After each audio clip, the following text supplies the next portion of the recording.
90 in a descent flight level 260, multi-18. We will set up an orbit for about 10 to 15 minutes in the TSA-29, and after that we would like to continue our flight plan to our destination.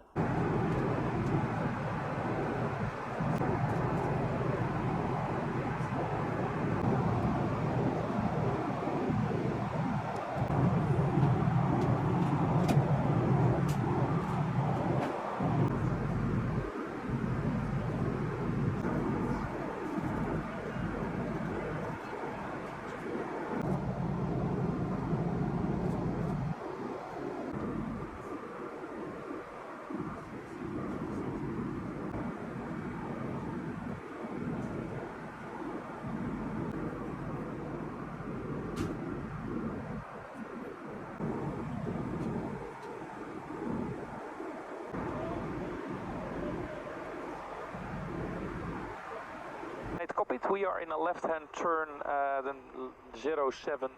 When nose is cold, switch to safe, you're clear to join echelon left. Let's go switch to safe, going to echelon left.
During the last years, the Romanian commitment to NATO was increasing a lot, and part of this is our contribution to Baltic air policing mission.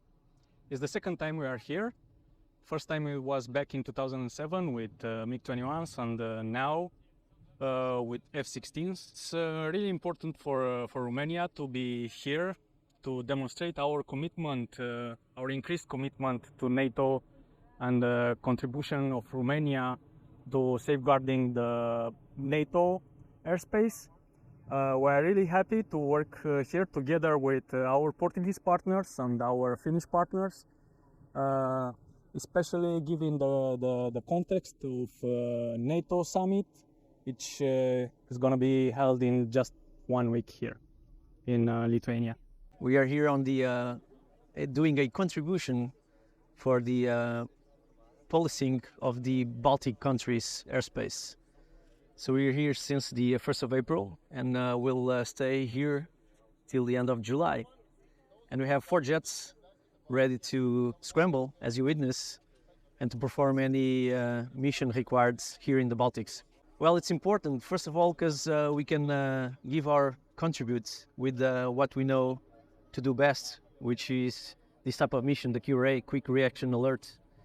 At the same time, it's a great opportunity to train with the different partners from the different nations that are in the Baltic region, and not only the air forces, but as well some ground troops. So it's the best opportunity that we have to practice together as a united force. So we often get the question, why does NATO have to coordinate all these air policing activities? Because, I mean, most countries in Europe, they do have their own air force, and they do have the capabilities to intercept unauthorized aircraft on their own. But as you know, most countries in Europe are rather small. So if you would have a traffic flying through European airspace, quite often it would only take like 10 minutes before it reaches the next country. And in general, it will never take more than 30 to 45 minutes. So it would not be wise, it would be suboptimal, let's put it this way, to have the nations do that all separately over their territory. So that's where NATO steps in. We try to coordinate that air policing effort to make it both more efficient and more effective. Because under NATO control, NATO fighters are allowed to cross into the neighboring countries. So we can actually continue the intercept throughout several NATO countries. The air policing mission over the Baltic Sea region is essentially still what it was years ago, because it is a peacetime air policing mission, and that mission as such has not changed over time.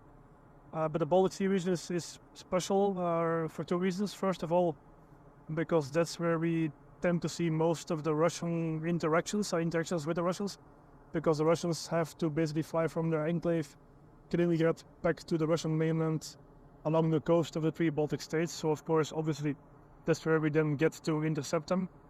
And so that's where we see most of our day-to-day interaction with Russian assets.